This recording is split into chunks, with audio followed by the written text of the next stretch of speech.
여러분은 지나온 삶 속에서 언제 그렇게 기분이 좋고 또 행복한 감동을 언제 받아봤습니까? 사랑하는 가족이나 또 사랑하는 사람에게 선물을 받을 때 감동이 됩니다. 또 좋은 영화를 보면 감동을 받습니다. 훌륭한 콘서트, 음악계에 관람을 하면 또 감동을 받습니다. 그 외에도 이 헌신적인 휴먼 다큐나 또 운동 경기를 통해서 인간의 한계를 극복한 승리자들의 모습을 보면 감동을 받고 박수를 보낼 때가 있습니다. 세상에 이런저런 감동받을 일이 참 많이 있습니다. 그런데 이상한 것은 이런 일들로 감동을 받는 것도 기분이 좋고 행복한 일이지만 내가 다른 사람에게 감동을 만들어 주면 그 감동을 주는 사람의 감동이 배가 된다, 그 얘기입니다. 다른 사람에게 받는 감동이 100이라고 그러면 내가 다른 사람에게 감동을 베풀면, 감동을 주면 100이라고 하는 감동이 200이 되는 거예요. 옆 사람에게 한번 이야기하시죠. 옆 사람 쳐다보고 얘기하셔야 됩니다. 저만 쳐다보지 마시고. 자, 감동을 받으시기 바랍니다. 오늘 설교를 통해서 그래, 내가 감동을 주는 사람이 되어야 되겠다.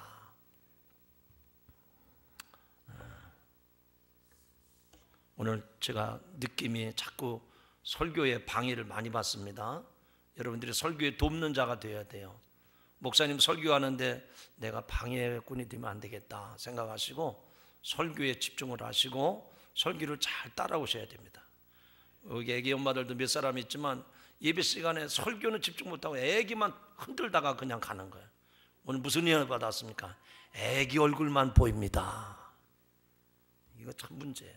오늘 설교에 집중하시기 바랍니다. 자, 여러분들이 감동을 줄 때 그 감동이 배가 된다 그랬어요. 오늘 본문에 보니까 유대 장로들이 예수님께 병들어 죽게 된 백부장의 종을 고쳐달라고 요청을 합니다. 그 백부장은 이방인이었습니다. 로마 사람이었습니다. 그럼에도 불구하고 유대 민족을 사랑했습니다. 심지어는 유대인들의 예배 처소였던 회당까지 지어줬습니다. 이렇게 백부장은 예수님을 사랑하고 하나님을 사랑하고 그리고 유대인들에게 많은 선을 베풀고 성전 회당까지 지어주는데, 그러나 불행한 것은 자기 종이 몹쓸병에 걸려서 죽게 되었습니다. 그래서 예수님이 고쳐주었으면 그런 바람으로 사람들을 보내서 부탁을 드렸는데, 이 백부장은 예수님이 자기 집에 오시겠다고 하니까 감당할 수가 없다고 다만 말씀만 하사 종이 낫게 해달라고 요청을 합니다. 그래서 예수님은 그 백부장의 믿음을 보시고 감동을 받으셨어요. 아니 여러분, 이 말씀에 오늘 주목해야 됩니다. 이 세상에 예수 믿는 사람들이 너무 많아요. 더 많아져야 되겠죠. 그런데 예수님을 통해서, 하나님을 통해서 감동받고 인생을 바꾸고 새 사람이 되는 사람이 많아요. 그런데 내 인생을 바꿔주신 예수님께 내 인생을 속된 말로 팔자 고쳐주신 하나님 앞에 내가 정말 감동을 주는가? 하나님, 내가 이렇게 하겠습니다. 그래서 하나님이 막 그 기쁨을 이기시지 못할 정도로 내가 하나님의 마음을 움직이고 내가 예수님에게 기쁨의 사람이 되는가? 그런 성도가 오늘 말씀을 듣고 되시기를 바랍니다. 그런데 죄송한 얘기지만 어린애 물가에 내는 것처럼 주님이 여러분의 모습을 볼 때 걱정이 되는 거예요. 불안한 거예요. 이것도 사고 치지 않을까? 이것도 말썽 일으키지 않을까? 그런 사람이 아니라 여러분의 행동, 여러분의 삶의 모습들이 주님의 마음을 감동시키는 거예요. 야, 참 대단하다. 참으로 훌륭하다. 아멘 안 하시네. 참으로 훌륭하다. 참으로 귀하다. 여러분의 섬김이 천국에서 해같이 빛나리라는 찬송처럼 그렇게 주님의 마음을 감동시킬 수 있는 믿음의 성도들이 되시기를 주님의 이름으로 축원합니다. 오늘 본문에 보니까 그 백부장의 믿음을 보시고 그 말 한마디 들어보시고 내가 이스라엘 중에서 이만한 믿음을 만나보지 못했노라 라고 칭찬을 하셨어요. 칭찬이 아니라 감동을 받으셨어요. 오늘 우리 반석교회 성도 여러분, 오늘 이 자리에 나와 예배드리는 여러분들도 이 백부장처럼 주님을 감동시킬 수 있는 믿음의 성도들이 되기를 주님의 이름으로 축원합니다. 한번 따라합시다. 여러분의 모습이 주님의 마음을 감동시킵니다. 과연 주님의 마음을 감동시키는 믿음이 어떤 걸까? 오늘 말씀을 통해서 자세히 살펴보고 은혜를 받겠습니다. 첫째는 이 백부장은 어떤 사람인가? 그는 은혜를 구하는 믿음을 가졌던 사람이에요. 어떤 사람이라고요? 따라합시다. 은혜를 구하는 믿음을 가진 사람입니다. 우리가 생각할 때는 이 로마 백부장이 이스라엘의 주둔군으로, 군대 장교로 이 통치자, 억압자의 모습으로 보여진 게 아니라 그런 신분이었지만, 그런 위치의 사람이었지만 하나님의 은혜를 입는, 예수님에게 은혜를 입었던 그 믿음의 사람이라는 것을 오늘 말씀을 통해서 보여줍니다. 예수님의 소문을 들은 백부장은 자신의 종을 고치기 위해서 예수님께 자기 주변에 있는 장로들을 보냅니다. 그래서 장로들은 예수님께 백부장을 소개할 때 그의 공로를 제시합니다. 그가 어떤 사람인지를 소개합니다. 그래서 오늘 4절 말씀해 보니까 이에 그들이 예수님께 나와 간절히 구하여 이르되 일하시는 것이 이 사람에게는 합당합니다. 예수님이 이 백부장이 하인의 병들어 죽게 되었는데 고쳐주는 거 당연히 하셔야 됩니다. 마땅한 일입니다. 합당한 일입니다. 이해가 되셨으면 아멘 하시죠. 아니, 로마 백부장이라면 유대인들을 억압하고 착취하고 곤란하게 만드는 사람인데 어떻게 장로들이 와가지고, 유대의 동족들이 와가지고 예수님에게 이 백부장은 이런 사람입니다, 그래서 저의 소원을 들어주는 것이 합당합니다. 개역 개정판 성경에도 번역을 잘했는데 새번역 성경에 보면 이런 말씀으로 번역을 했습니다. 그들이 예수님께 와서 간곡히 탄원하기를 그는 선생님에게서 은혜를 받을 만한 사람입니다. 할렐루야. 여러분, 이 말씀이 얼마나 은혜가 되는지 몰라요. 그 백부장이 예수님에게, 백부장이 보낸 장로들이 예수님에게 찾아와가지고 예수님, 그 백부장은요 천하의 몹쓸 놈입니다.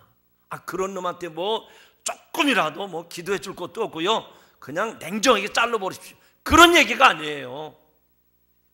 여기 보니까 선생님, 그는 선생님에게서 은혜 받을 만한 사람입니다. 저런 사람들에게 은혜를 베풀어 주셔야 됩니다. 저런 사람들의 소원을 이루어 주셔야 됩니다. 저런 사람에게 축복을 주셔야 됩니다. 할렐루야. 사랑하는 성도 여러분, 여러분들이 문제가 생겨가지고 하나님 앞에 나와서 기도합니다. 애걸복걸 눈물을 흘리며 기도하는데 다른 사람들이 볼 때 아무개 집사님 왜 저래? 아무개 원사님, 아무개 성도 왜 저러는 거야? 그러면 여러분, 다른 사람들이 얘기 들을 것도 없어요. 그 사람의 모습을 보고 모든 성도들이 야, 저분이 어려움을 처했구나, 우리가 기도해 줘야 되겠지, 이런 마음이 들도록 신앙생활을 해야지. 벌 받아서 꼴 좋구다, 그럴 줄 알았어, 이렇게 되면 곤란하다, 그 얘기예요. 쉽게 설명하면 그런 뜻입니다. 사랑하는 성도 여러분, 이 로마 백부장의 모습을 보십시오. 그의 맡은 책임이 무엇입니까? 그의 신분이 어떤 사람입니까? 유대 백성들에 대해서 그렇게 선을 베풀어야 될 사람은 아니었어요. 그런데 어떻게 되었는지 이 장로들이 예수님에게 찾아와서 저 백부장의 기도를 좀 들어주세요, 저에게 은혜를 좀 베풀어 주세요, 저 사람은 은혜 받을 만한 사람입니다. 할렐루야. 여러분, 저와 여러분이 신앙생활하면서 가까이에 있는 성도들이나 가족들이나 형제들이나 세상의 모든 동료들에게 인정받지 못한다면, 손가락질 받고 외면을 당하고 멸시를 받고 조소의 대상이 된다고 하면 신앙생활 잘못하는 겁니다. 저 사람은 내가 예수는 안 믿지만 저 사람이 저렇게 일하는 거 보니까 내가 도와줘야 되겠다, 내가 같이 힘을 써야 되겠다, 이런 아름다운 소문이 퍼지기를 주님의 이름으로 축원합니다. 이 백부장에게 은혜 받을 만한 믿음, 은혜 받을 만한 준비가 다 되어 있다는 얘기죠. 3절의 말씀 보니까 이제 그는 예수님의 소문을 듣고 유대 장로들을 보냈습니다. 이는 예수님에 대한 소문을 들었을 때 이 백부장에게 믿음이 생겼다는 말입니다. 그 당시에 예수님의 말씀을 들은 사람이 많았죠. 그러나 이 백부장은 예수님의 소문을 듣고 예수님에 대해서 조소의 대상, 멸시의 대상, 경계심을 가져야 될 그런 대상으로 보지 아니하고 아, 예수님이 하나님의 아들이시구나, 내가 저분을 도와야 되겠구나, 내가 저분을 위해서 살아야 되겠구나, 이런 결심이 생겼던 거예요.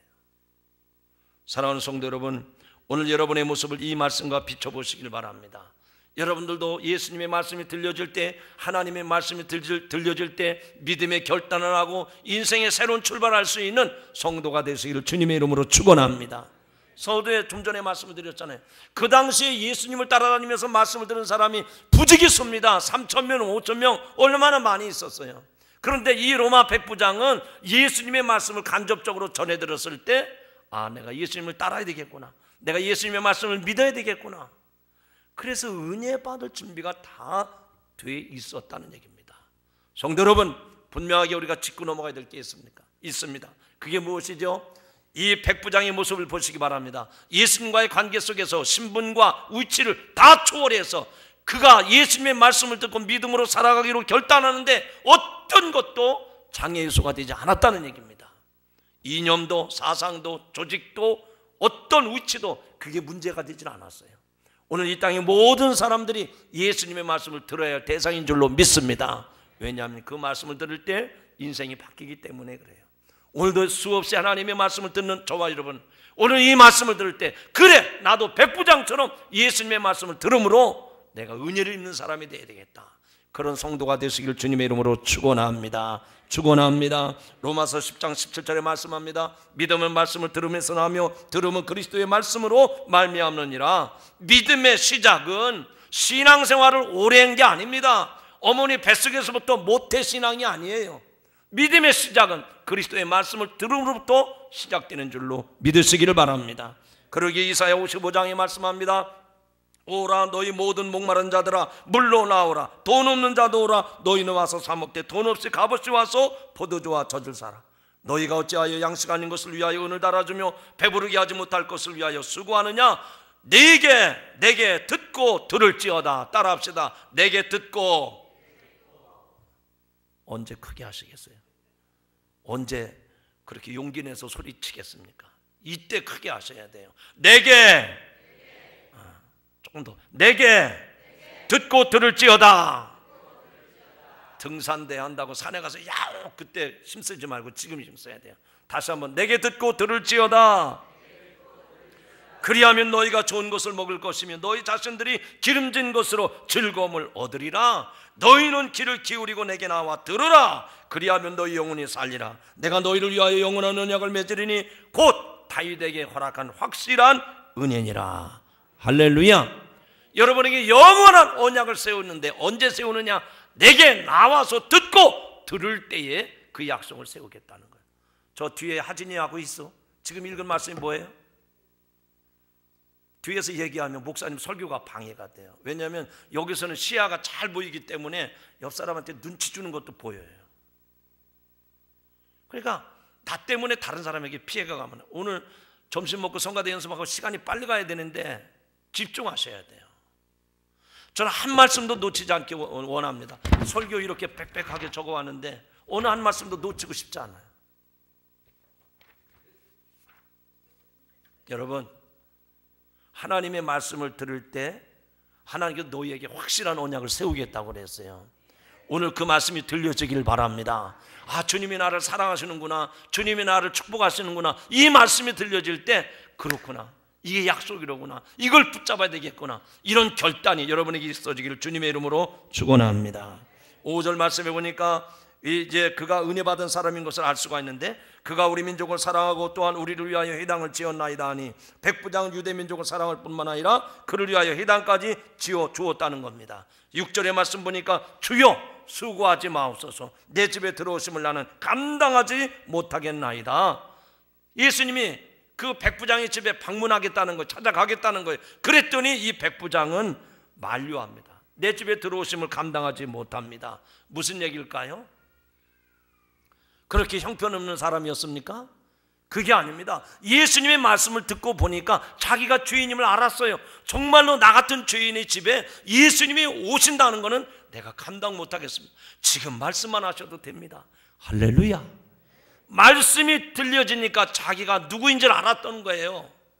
하나님의 말씀이 들려지면 내가 세상에서 위치가 높은 사람이라도, 내가 지식이 높은 사람이라도 내가 하나님 앞에 주인님을 깨달아지는 겁니다. 주여, 이 자리에서 말씀만 하세요. 그러면 내 삶이 변화될 것입니다. 내 아인이 고침을 받을 것입니다. 할렐루야. 여러분, 은혜 받을 준비가 되어 있어야 됩니다. 오늘 여러분 성경 읽는데 미리 성경 찾아보고 읽어보시면 손 들어보세요. 시간 없어요. 손 들 것도 없어요. 정말 하나님의 말씀을 내가 사모하는, 은혜를 사모하는 그런 준비된 마음이 있는 사람은요, 교회 예배당 나오자마자 하나님 앞에 인사 기도드리고, 주님, 오늘 우리에게 주신 말씀이 생명의 말씀인데, 이 생명의 떡인데 이 말씀을 내가 읽겠습니다. 이 말씀이 내게 복이 되게 해주세요. 그리고 그 말씀을 읽고 또 읽고, 그리고 설교하다 보면 그 말씀이 감동이 돼서 부딪히고, 그래서 그 말씀대로 결단하게 되고, 그런 사람을 하나님 세우시고 그런 사람을 축복하실 줄로 믿습니다. 바꿔 말하면 은혜 받을 준비가 돼 있어야 주님의 마음을 감동시키는 줄로 믿습니다. 두 번째는 이 백부장은 어떤 믿음의 사람이었습니까? 그는 말씀의 능력을 믿는 사람이었습니다. 따라합시다. 말씀의 능력을 믿는 사람이었습니다. 여러분도 하나님의 말씀의 능력을 믿는 성도들이 되시길 바랍니다. 여기 백부장은 예수님의 권세가 하나님의 권세임을 확실히 믿었습니다. 그는 예수님이 하나님이시라면 어느 곳에 서든지 말씀만 하셔도 그 종이 나을 것이라고 믿었습니다. 그렇기 때문에 주 대신 예수님이 자기 집으로 직접 오시는 것은 그분의 권세와 직분에 비춰볼 때 내가 주인인데 나에게 오신다는 건 내가 감당할 수가 없다.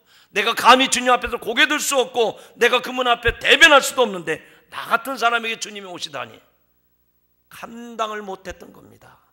그래서 백부장은 주 대신 예수님의 능력으로 말씀만 하시면 무슨 병이든지 고쳐지리라 믿었다는 얘기입니다.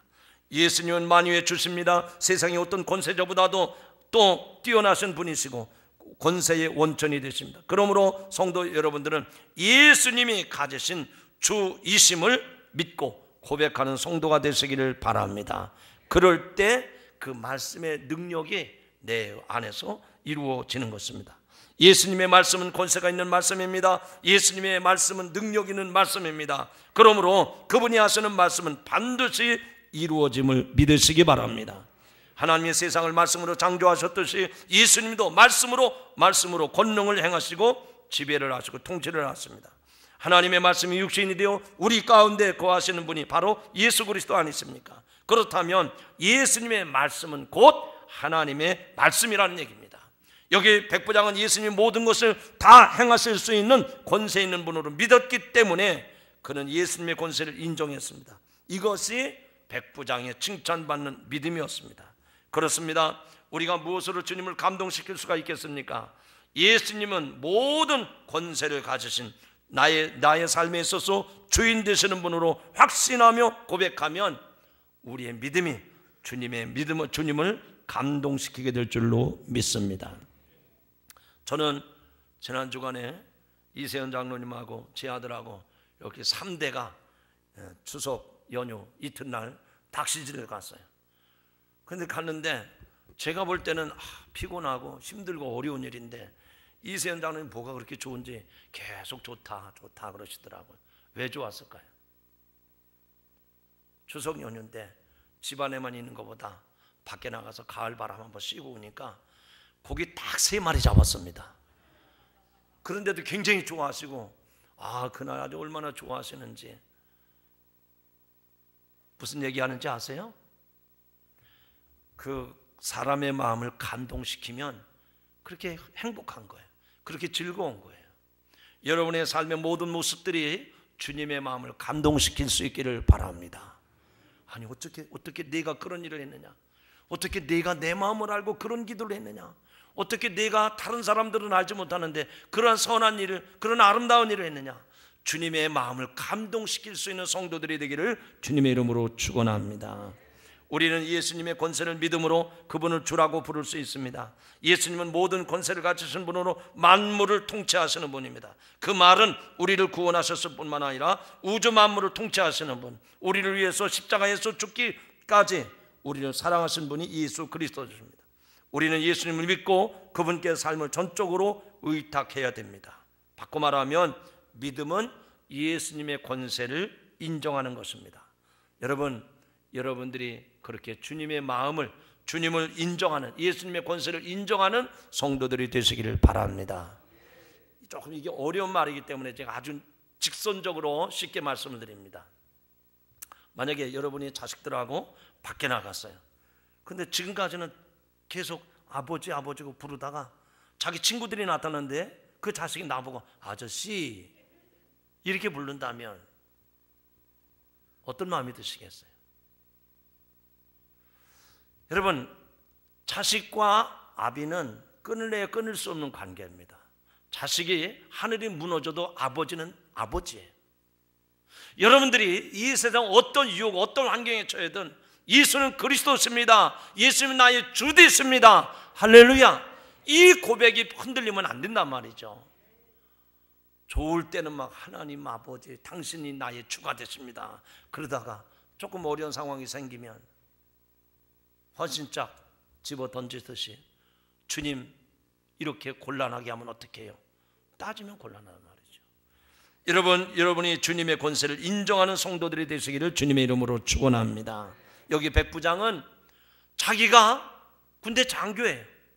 그런데 예수님이 어떤 분이신지를 분명하게 고백을 합니다. 예수님은 말씀의 능력을 가지신 주 되심을 확실하게 고백합니다. 마지막 세 번째입니다. 이 백부장은 예수님의 마음을 감동시켰는데 무엇으로 예수님의 마음을 감동시켰을까? 따라합시다. 명령에 복종하는 믿음이 있었습니다. 이 백부장의 믿음은 말씀의 그 명령에 복종하는 믿음이 있었다, 그 얘기입니다. 여러분, 백부장의 복종하는 믿음을 보시고 예수님이 감동을 받으시는데, 그리고 무리 앞에서 그 백부장을 공개적으로 칭찬을 하십니다. 내가 이스라엘 중에서 이만한 믿음을 만나보지 못했다라고 말씀을 합니다. 여러분, 백부장은 신분이 유대 사람이 아니라 로마 사람이라고 그랬죠. 그리고 이스라엘 나라의 주둔에 있는 주둔군 장교입니다. 그는 이방인입니다. 그런데 그 사람이 예수님의 말씀에 대해서 절대 복종을 합니다. 여러분, 백부장이라는 말은 군대 장교라는 말인데, 군대에 있는 사람들은요 명령에 죽고 사는 곳이 군대입니다. 그래서 상명하복, 윗사람에게 명령이 아랫사람이 그대로 따르는 것, 이것이 상명하복 아닙니까? 이게 군대의 생명입니다. 군대의 체계입니다. 근데 이 백부장이 군대에 있는, 몸담고 있는 사람이에요. 군대의 명령 체계로 구체적으로 언급을 하면서 자신의 간구하는 근거를 제시합니다. 그는 병사를 거느리고 있는 동시에 상관의 권세 아래에 있는 사람입니다. 그래서 자기의 권세 아래에 있는 여러 병사에게 가라고 하면 가고, 오라고 하면 그가 오고, 종에게 이것을 하라 하면 그가 행한다고 말하면서, 주님, 내 집에 들어오시는 것을 난 감당할 수 없으니 지금 이 시간 군대 체제로 명령만 내리십시오. 내 위에 상관이 많이 있는 것처럼 주님은 나의 직속 상관입니다. 할렐루야. 주님은 나의 직속 상관이시니 지금 말씀하시면 그 명령이 그대로 내게 이루어질 줄로 믿습니다. 여러분도 똑같은 고백이 있기를 바랍니다. 따라합시다. 예수님은 나의 직속 상관입니다. 이 남자분들은 군대 갔다 오면 자기의 직속 상관을 기억해야 돼요. 누가 너의 직속 상관이 누구냐 물으면 연대장, 대대장, 사단, 연대장, 대대장, 연대장, 사단장 세 사람이 직속 상관을 말해야 됩니다. 그 중에서 한 사람이라도 놓치면 큰일 나죠. 여러분, 우리 인생의 직속 상관은 누굽니까? 부모님입니까? 스승입니까? 아닙니다. 예수 그리스도만이 저와 여러분의 직속 상관이 되심을 믿습니다. 그 직속 상관이 내게 명령을 내리면 나는 그 명령에 따라가는 거예요. 저는 일반 사병으로 군대 생활을 했지만 저는 초급 지휘관이라 할까요? 어깨에 푸른 견장을 달았던 경험이 있습니다. 짧은 군대 생활이지만 그것은 분대장이에요. 아주 제말단 8명의 부하를 거리는 분대장입니다. 그런데 그게요, 그냥 어깨 위에다 푸른 견장 달아주는 게 별 볼 일 없더라고요. 고생대로 하고 하여튼 뭐 별 볼 일 없어요. 그런데 그 진가가 언제 나타나는 거 아니? 전시체제가 되면 그 주의관이 명령을 내렸을 때 복종하지 않으면 바로 사살을 시킬 수가 있어요. 여러분, 우리의 직속상관이 있으니 예수님의 말씀에 여러분이 토를 달지 말고 그대로 그 명령에 순종할 수 있기를 주님의 이름으로 축원합니다. 이 백부장이 지금 그런 마음으로 예수님, 주님의 제 집에 오심을 나는 감당하지 못합니다. 말씀만 하옵소서. 그리하면 내 종이 나을 줄로 믿습니다. 이 백부장의 고백 속에서 명령에 절대적으로 복종하는 이 백부장의 믿음을 볼 수가 있습니다. 오늘 저는 여러분들에게 물어보고 싶어요. 정말 한 사람 한 사람에게 물어보고 싶습니다. 여러분, 세상의 사람들이 여러분의 명령을 내릴 때는 그 명령에 대해서 민감하게 반응하고 그 명령을 따르기 위해서 애를 쓰고 그렇게 하는데, 주님이, 하나님이 여러분에게 말씀할 때 그 명령에 대해서 아멘, 내가 따르겠습니다, 내가 죽기까지 복종하겠습니다, 이런 자세입니까? 아니면 그 말씀을 뒷전으로 물치고 내 생각 내 방법대로 살아갑니까? 정말 우리가 예수 그리스도를 나의 주 되신 주님이라고 부른다면 그 어떤 명령보다도 따르고 복종하고 순종해야 될 것이 주님의 명령인 줄로 믿습니다. 주님 말씀하시면 내가 행하리이다. 주님 뜻이 아니면 내가 멈춰서리이다. 찬송은 너무너무 잘 부릅니다. 기가 막히게 잘 불러요. 그러나 이것이 하나님의 명령이라고, 이것이 주님이 내게 주신 명령이라고 한다면 그 명령을 거스르면 안 됩니다. 그 명령을 뒤로 빼돌리면 안 됩니다. 목숨 걸고 그 명을 따라가시고 그 명령을 지켜 행하시길 주님의 이름으로 축원합니다. 여기에 백부장의 자세는 어떤 자세입니까? 자기 위에 많은 상관들이 있어요. 지휘관들이 있어요. 그러나 그분들보다도 더 직속상관은 예수님이라는 걸 알았기 때문에 주님 말씀하세요. 지금 이 시간에 말씀하세요. 저희 집에까지 찾아오실 필요 없습니다. 명령만 떨어지면 명령대로 이루어질 줄로 믿습니다. 그 믿음이 주님의 마음을 감동시켰다, 그 얘기입니다. 사랑하는 성도 여러분, 여러분들도 그런 성도가 되시기를 바랍니다. 어떤 성도에게 제가 이런 일을 좀 해주십시오 부탁했는데, 한 달이 가도 1년이 가도 강감무소식에 어떻게 된 거예요 집사님? 어떻게 된 거예요? 제가 전에 부탁을 했었는데, 아유 목사님 죄송해요, 제가 까마득하기 잊었네.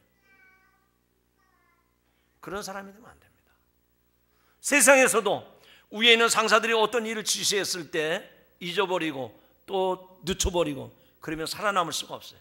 이 세상에서 남을 수가 없어요. 바로 그 명령대로 행한 사람이 존경받고 인정을 받고 세상에서 살아가게 될 줄로 믿습니다. 사랑하는 성도 여러분, 오늘 이 말씀을 꼭 기억하시기 바랍니다. 백부장은 어떤 믿음을 가졌느냐? 자기가 군에 몸담고 있는 사람이었기 때문에 그 군에 있는 명령체계 그대로 주님이 나의 직속상관이니 내게 명령하시면 나는 그대로 행하겠습니다. 한 번은 영국의 빅토리아 여왕이 아무도 모르게 백성들 사이에 들어가서 가난한 사람들을 돌아봤습니다. 그 어느 날 가난한 여인, 혼자 사는 믿음이 좋은 여인의 집에 조용히 찾아갔어요. 그랬더니 이 여인이 깜짝 놀라면서 너무 어쩔 줄을 몰라 합니다. 그때 그 가난한 여인에게 진정하라고 부탁을 하면서 한마디 물어보는 거예요. 혹시 지금까지 당신은 이 세상을 살아오면서 참으로 힘들고 어려운 삶을 살았는데 당신 집에 정말 귀한 손님 누가 왔다 갔느냐고 물어봤습니다. 그렇게 물었던 빅토리아 여왕의 마음속에는 이 사람이 진실한 그리스도인이었기 때문에 예수 그리스도가 내 집에 귀한 손님이었었습니다 라고 대답할 줄 알았어요. 그런데 이 가난하고 정말 볼 것 없는 이 여인이 제 가정에 제일 귀한 손님은 오늘 저희 집에 찾아오신 빅토리아 여왕, 당신이 가장 귀한 손님입니다. 그러니까 이 빅토리아 여왕이 깜짝 놀라는 거예요. 아니 저렇게 믿음 좋은 여자의 입에서는 예수님이 자기 집에 가장 귀한 손님이라고 대답할 줄 알았는데, 아니 자기 앞에 자기 말을 하니까 아니, 지금 당신 대답이 틀린 게 아니냐. 그러니까 그 가난한 여인이 이렇게 고백을 합니다. 내 삶 가운데 예수님은 한 번도 손님이 아니었습니다. 내 인생의 주인이었지 예수님 내 집에 손님으로 찾아오신 적이 없습니다. 당신만이 내 집에 가장 귀한 손님입니다. 무슨 얘기예요? 자기가 그렇게 비천하고 가난하고 정말 아무도 돌보지 않는 여인으로 세상을 힘겹게 살아갔지만 예수님은 자기 집에 자기 인생의 손님이 아니었다는 얘기입니다. 날마다 예수님이 주인이었기 때문에 예수님과 더불어 살았다는 거예요. 그러니 오늘 우리 집에 찾아온 빅토리아 여왕은 우리 집에 손님이었다는 얘기죠. 빅토리아 여왕이 그 여인의 말에 감동을 받았다는 얘기입니다. 사랑하는 성도 여러분, 저는 여러분에게 물어보고 싶어요. 그 여인처럼 여러분의 삶이 곤고하고 힘들고 어려울 텐데 여러분의 인생에 있어서 예수님은 어떤 분입니까? 주일날마다 만나는 친구 같은 예수님입니까? 아니면 내 집에 가끔 찾아오는 손님 같은 분이십니까? 그런 분이 아니라 예수님은 내 인생의 주인 되시는 이 로마 백부장처럼 예수님만이 나의 직속상관입니다. 내가 주님의 명령을 따르리이다. 주님의 말씀대로 순종하리이다. 그럴 때 주님의 마음을 감동시키고 주님이 즉시로 그 하인의 병을 위해서 기도하심에 그 즉시로 나은 줄로 믿습니다. 이제 말씀 맺습니다. 여러분, 우리가 세상을 살면서 감동을 받을 때 얼마나 기쁘고 즐겁고 행복한지 모릅니다. 그러나 받는 것보다 주는 것이 더 감동이 된다는 말씀을 드렸습니다. 여러분, 누구를 감동시키겠습니까? 세상의 친구들, 세상의 부모들, 형제들, 이웃들, 그러나 주님을 감동시킬 수 있는 믿음의 성도들이 되시기를 바랍니다. 어떻게 하면 주님을 감동시킬까요? 로마 백부장의 모습을 통해서 보게 됩니다. 은혜를 구하는 믿음이 있으면 주님을 감동시킬 수가 있습니다. 그리고 말씀의 능력을 믿는 사람은 주님을 감동시킬 수가 있어요. 그리고 이것이 명령이다. 그래서 내가 그 명령대로 순종하리이다. 그럴 때 주님의 마음을 감동시킬 수 있습니다. 여러분도 백부장처럼 주님의 마음을 감동시키고 많은 사람들에게 칭찬받는 복되고 귀한 성도들이 되기를 주의 이름으로 축원합니다.